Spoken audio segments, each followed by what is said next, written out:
Seterusnya kita ke Sarawak. Antara perkembangan dari Bumi Kenyalang hari ini mengenai persediaan hadapi monsun timur laut yang dijangka bermula pertengahan November.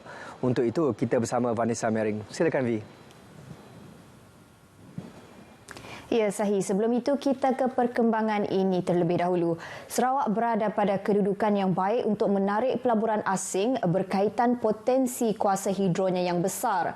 Premier Sarawak Datuk Patinggi Tan Sri Abang Johari Tunopeng berkata, kapasiti penjanaan tenaga boleh diperbaharui Sarawak telah memberi kelebihan dalam menarik pelabur asing berbanding pesaing serantau lain. Langkah ini juga katanya selari dengan dunia yang menghadapi krisis perubahan iklim ke arah tenaga boleh diperbaharui. Jelasnya penjanaan tenaga hidro Sarawak dengan jumlah kapasiti 3,452 megawatt yang membolehkan negeri menyediakan tarif paling kompetitif di rantau ini juga memberi kelebihan kepada pelabur. Datuk Patinggi Tan Sri Abang Johari berkata demikian pada majlis menandatangani memorandum persefahaman MOU antara pertama Ferroalloy Sdn Bhd dan Kerajaan Sarawak bernilai $600 juta atau 2.8 bilion ringgit di Tokyo. MOU ini bagi mengembangkan kemudahan peleburan ferroalloy dan ferrosilikon sedia ada di Taman Perindustrian Samalaju di Bintulu, yang pertama daripada kemudahan sedemikian di Malaysia. Premier Sarawak dan anggota delegasinya terbang ke Ibu Negara Jepun pada Isnin lepas bagi lawatan kerja rasmi selama seminggu untuk mengambil bahagian dalam forum hidrogen yang dianjurkan oleh Kerajaan Metropolitan Tokyo. Forum yang dijadualkan pada petang ini bertajuk Time to Act ialah pergerakan perubahan iklim yang bertujuan meneroka penggunaan hidrogen yang lebih luas sebagai bahan api bukan fosil dan bebas pelepasan. Turut hadir Setiausaha Kerajaan Negeri Sarawak Datuk Seri Muhammad Abu Bakar Mazuki, Pengerusi Perbadanan Pembangunan Ekonomi Sarawak Tan Sri Datuk Ahmad Dr. Abdul Aziz Datuk Hussein dan Timbalan Ketua Perwakilan Kedutaan Malaysia Nur Azam Muhammad Idrus. Terdahulu, Datuk Patinggi Tan Sri Abang Johari menerima kunjungan hormat pengurusan sebuah lagi syarikat Jepun, Marubeni Corporation, yang memberi taklimat tentang operasi syarikat dan bidang yang berpotensi untuk bekerjasama dengan Sarawak.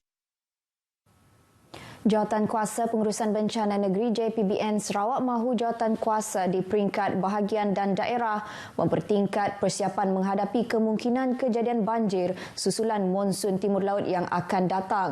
Timbalan Premier Datuk Ahmad Douglas Ugahmbas yang juga pengerusi JPBN Sarawak berkata, ini termasuk memastikan stok bekalan makanan dan barangan keperluan asas lain yang mencukupi di pangkalan hadapan.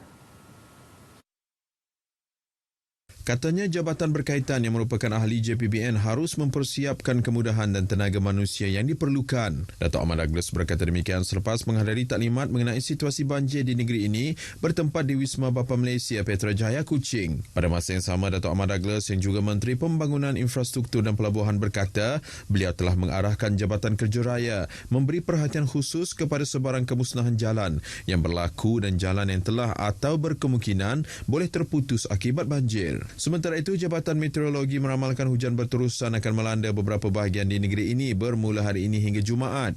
Kawasan ini termasuk daerah Daro, Matu, Dalat dan Mukah dalam bahagian Mukah, bahagian Bintulu, daerah Subis, Beluru, Miri dan Marudi. Kawasan ini termasuk daerah Daro, Matu, Dalat dan Mukah dalam bahagian Mukah, bahagian Bintulu, daerah Subis, Beluru, Miri dan Marudi di bahagian Miri serta bahagian Limbang. Sehubungan itu, mereka yang tinggal berampiran sungai diminta mengambil langkah berjaga-jaga. Pasukan Angkatan Pertahanan Awam Miri terus melaksanakan pemantauan di kawasan-kawasan terjejas banjir. Ia meliputi daerah Marudi, Subis, Telang Usan dan Beluru. Menurut Lieutenant Pertahanan Awam Mirwan Shah Masri, dua pusat pemindahan sementara PPS yang masih aktif setakat ini.